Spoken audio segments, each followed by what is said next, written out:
धान की बुआई के सीजन में हरियाणा में अब रासायनिक खाद की कालाबाजारी को रोकने के लिए रासायनिक खाद सप्लाई की लाइव ट्रैकिंग शुरू कर दी गई है। रासायनिक खाद की कुल सप्लाई का 60% हिस्सा सरकारी कोऑपरेटिव और 40% खाद प्राइवेट विक्रेताओं को दी जाएगी।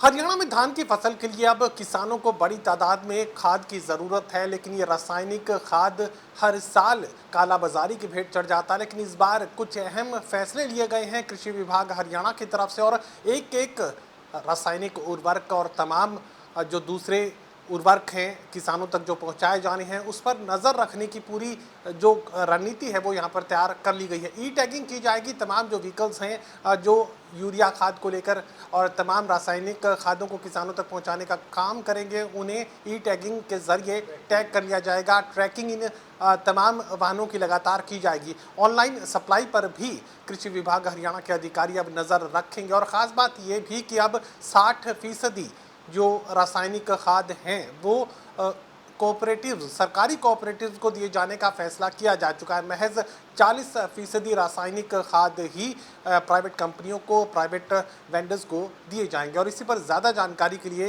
हिसार में कृषि विभाग के deputy director doctor Rajveer Singh इस वक्त हमारे साथ बने हुए हैं। सर, मुझे बताइए कि एक अहम फैसला लिया गया है कि 60% जो रासायनिक खादों की बिक्री किसानों को की जाएगी वो कोऑपरेटिव्स के ज़रिए, सरकारी कोऑपरेटिव्स के ज़रिए की जाएगी, और महज 40% रासायनिक खाद ही प्राइवेट वेंडर्स को दिए जाएंगे। सबसे पहले महेश जी, आपके माध्यम से सभी श्रोताओं को मेरा नमस्कार।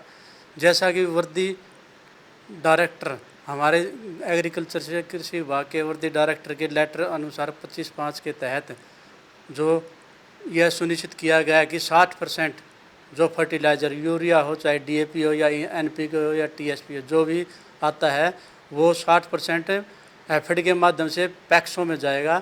गांव की जो सोसाइटीज़ हैं उनके माध्यम से किसानों को दिया जाएगा।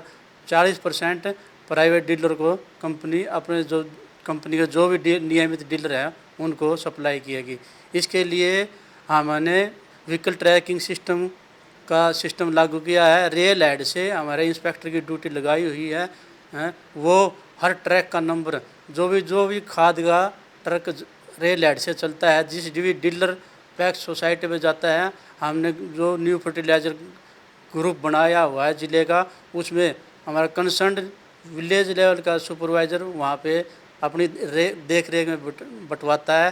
कोई भी बैग ट्रैकिंग सिस्टम से बाहर नहीं जाता, उसकी हमने यह सुनिश्चितता उपलब्ध करवा दी है। इसके अलावा जो रेल हेड से जाता है डिस्ट्रीब्यूटर, प्राइवेट को 40% जाता है, डिस्ट्रीब्यूटर को, डीलर को और लास्टली कंज्यूमर को, उस पर भी हमने ब्लॉक लेवल पर एग्रीकल्चर सुपरवाइज़र या एडीओ की जिस भी फर्म पे जाता है वहाँ पे ड्यूटी लगा दी गई है और अपने ग्रुप में डाल देते हैं। ये भी कहा गया कि इस बार निर्देश दिए गए हैं कि किसी भी तरह की टैगिंग नहीं की जा सकती, यानी रासायनिक उर्वरकों के साथ कोई भी चाय पत्ती, कोई भी जो लिक्विड फर्टिलाइज़र है नहीं बेचा जा सकता, किसानों को मजबूर नहीं किया जाएगा। इसके लिए हमने 2 लाइसेंस को सस्पेंड कर चुके हैं और अखबार में नियमित देते हैं। जो भी खाद विक्रेता किसान को टैगिंग करता है, जो दवाई देता है, सल्फर देता है, कोई अदर मटेरियल देता है, उसको हमें लिखित में व्हाट्सएप के माध्यम से शिकायत करने तुरंत हम उस पर एक्शन लेंगे और उसका लाइसेंस सस्पेंड या निलंबित कर दिया जाएगा। ये कृषि विभाग हरियाणा पूरी तरह चाक चौबंद व्यवस्था यहाँ पर तैयार कर चुका है। तमाम जो व्हीकल्स हैं जो रासायनिक उर्वरकों को किसानों तक सप्लाई देने का काम करेंगे, उनकी ऑनलाइन मॉनिटरिंग यहाँ पर की जाएगी। और 2 की ये बात कही जा रही है कि किसी भी तरह की टैगिंग, यानी कोई चाय पत्ती, कोई दूसरा कीटनाशक या फिर किसी भी तरह का बीज, कुछ भी ऐसा जो मजबूरन किसानों को यूरिया खाद और तमाम दूसरे रासायनिक खादों के साथ बेचा जाता था, वो सब अब कुछ संभव नहीं हो पाएगा। और ऐसी एक भी शिकायत अगर कृषि विभाग हरियाणा तक पहुंची तो तुरंत उसका लाइसेंस निरस्त करने का काम कृषि विभाग के अधिकारी करेंगे। ये साफ तौर से जनता के बीच संदेश दिया जा रहा है। सहयोगी कमल के साथ doctor Mahesh Kumar, total news, Hisar.